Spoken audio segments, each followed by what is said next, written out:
Thank you, Emily, for setting me up perfectly for my talk. So my name is Erin Roberts, and I'm also a PhD student at the University of Calgary. And today my talk is on the expansion of equine, cord blood, mesenchymal, stromal cells on microcarriers in 3-liter vertical computer-controlled bioreactors. So first of all, I just wanted to kind of discuss an overview of this project and kind of the different types of people that were involved with it. So this was a collaboration between veterinarians and research scientists at the University of Guelph, biomedical engineers at the University of Calgary, which is where I fit in. Emily also helped with this project. And then we had company input from PBS Biotech, which is the company that designed and manufactures these vertical wheel bioreactors, as well as EQ Cell Inc. is involved in the application of these cells. So kind of the overall objective was to develop a large-scale bioreactor process for the expansion of the equine, cord blood, mesenchymal stromal cells to treat joint injuries in horses. So this is kind of done in 3 different stages. You can tell these were what I did during COVID lockdowns. So stage 1 was 2020 to 2021. So we developed this process in the 0.1 liter vertical wheel bioreactor. And both of the manuscripts were accepted 2 weeks ago, so they should be online soon. And then stage 2 was then scaling up this process to a 3-liter vertical wheel bioreactor, which is what this presentation is going to be about. And then the last stage is then treating horses with these cells. So this slide I also might look familiar because I straight up stole it from Emily. I liked it that much. So I just wanted to kind of show in the overall workflow of bioprocessing where my project fits in and where Emily's fits in. So Emily developed the bioprocess at the 0.1 liter scale using horizontal blade bioreactor. And in this presentation, I'll be showing the pilot test at a larger scale based on a bioprocess that was developed at the 0.1 liter scale, but at the 0.1 liter scale of the vertical wheel bioreactor. So it's important to note that while the overall workflow of bioprocessing is shown here, these are 2 different projects with different cell types and different applications. So kind of the main difference between the stirred tank and the vertical wheel bioreactors is due to the mixing within the reactors. So the stirred tank typically has a horizontally oriented blade, whereas the vertical wheel has a vertical wheel, as by its name, with different paddles to mix it. So the main implications of these differences is in terms of the scalability as well as the forces within the reactors. So when you go from a smaller horizontal blade bioreactor to a larger one, typically you need to change the blade configuration and the number of blades. And this can change the forces within the reactor and cause unpredictable scalability. Whereas with the vertical wheel bioreactor, you just typically have a bigger wheel with more paddles, and so then you can predict the changes in the forces through the different scales more easily. Also, the mixing within these reactors are different. So in the horizontal blade, you have radial mixing, but in the vertical wheel, you have radial and axial mixing. So this allows for more uniform mixing, and it also allows you to run these reactors at with lower forces while still getting good mixing within them. So the company that produces these reactors, called PBS Biotech, has different scales available based on where you kind of are in your bioprocess. So they have the small scale, so 0.1 liter and 0.5 liter.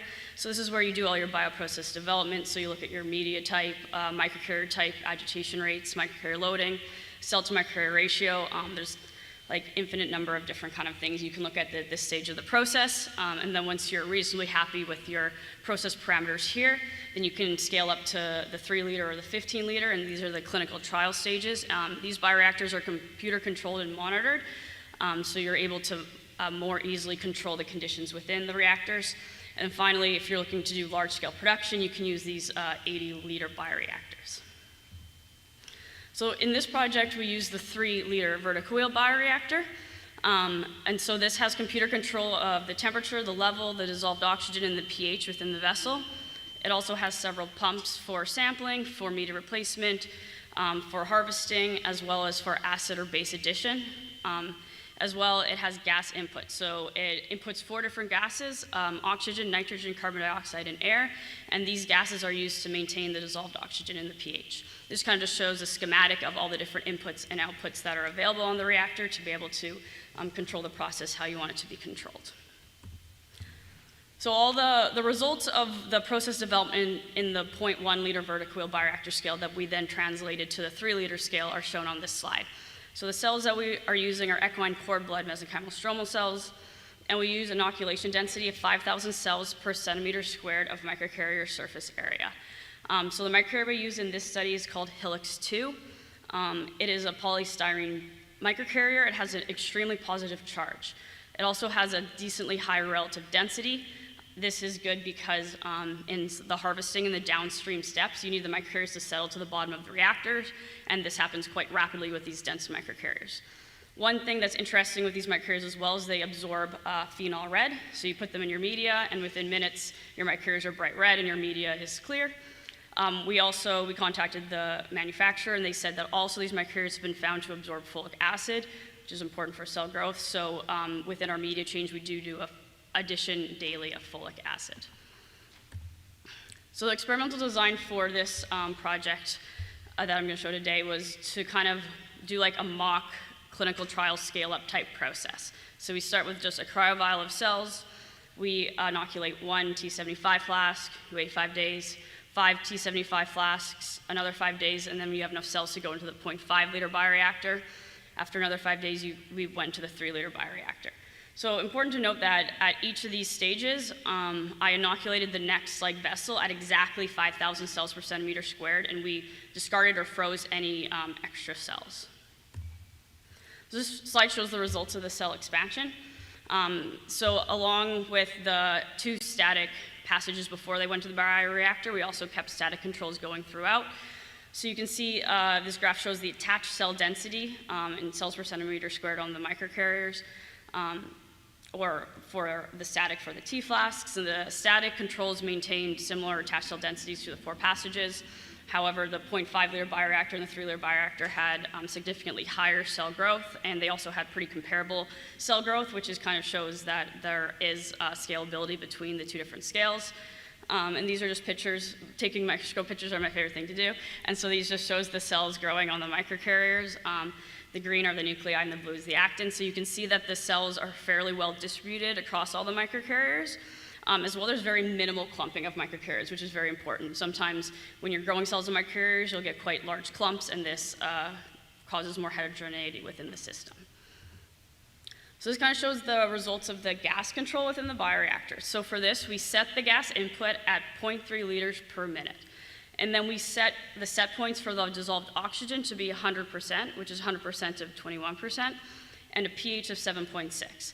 And so based off these set points, the computer-controlled system determined what balance of the 4 different gases needed to be added to be able to maintain these set points. So on the left, it shows what the oxygen control was. So the blue line shows the dissolved oxygen within the reactor over the 5 days. There was a problem with the regulator just before day 1, so just ignore that massive peak. And then on day 3, we did a media change, so that kind of explains the little divot there. But overall, we were able to maintain 100% dissolved oxygen within the reactor. And to do this, there had to be an increase in oxygen input around day 3 or 4 due to the increased cell number in the reactor to maintain this dissolved oxygen. On the left, or no, on the right, the CO2 control and the pH can be seen.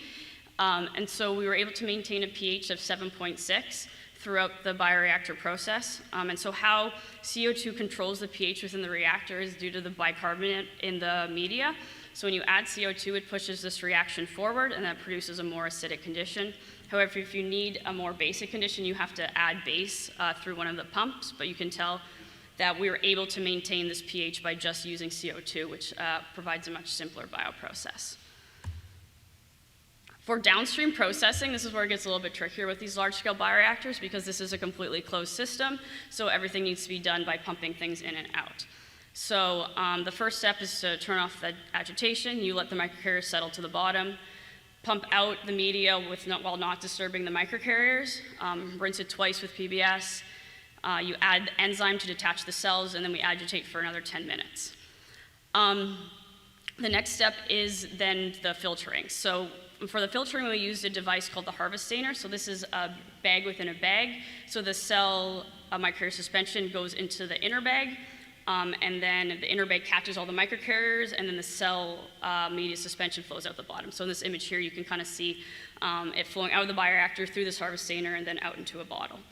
And then at this point, we have to put all the cell suspension into different centrifuge bottles. There is ways to automate this. We didn't do it for this project. And then we centrifuge them to collect the cell pellet. And in case you're wondering what 1.5 billion stem cells looks like, that's what is in this conical tube. In terms of cell losses along the way, in the detachment, we had about a 12% cell loss. For filtering, it was quite efficient. We only had 2% cell loss. For centrifugation, we had 21%, but we expect if we looked into the speed that we used, as well as the time for centrifugation, we could limit this quite a bit. And so overall, we had a final yield of 1.5 billion cells. And so if you have an average dosage of 50 million cells per horse, you could treat 30 horses with this. To achieve this in T flasks, you need about 300 T75 flasks. We did several tests to kind of determine the cells after they came out of the reactor. So for this one, we just plated them back into static T flasks. So we compared them coming out of the 3-liter bioreactor into static or from static to static. And then the cells that actually came out of the 3-liter to the static had higher fold increase than the static, but you can see that they both were able to attach and proliferate as expected. The other assessment we did was we looked at flow cytometry, lymphocyte suppression, and chondrogenic differentiation. So for this, the cells were expressed the positive markers and did not express the negative markers.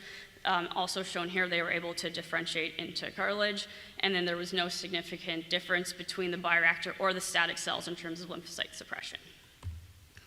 This just shows a theoretical large-scale bioprocess. So as I said earlier, at each stage, we discarded any excess cells or froze them. This would be if at every stage we kept all our cells and seeded them into the next stage.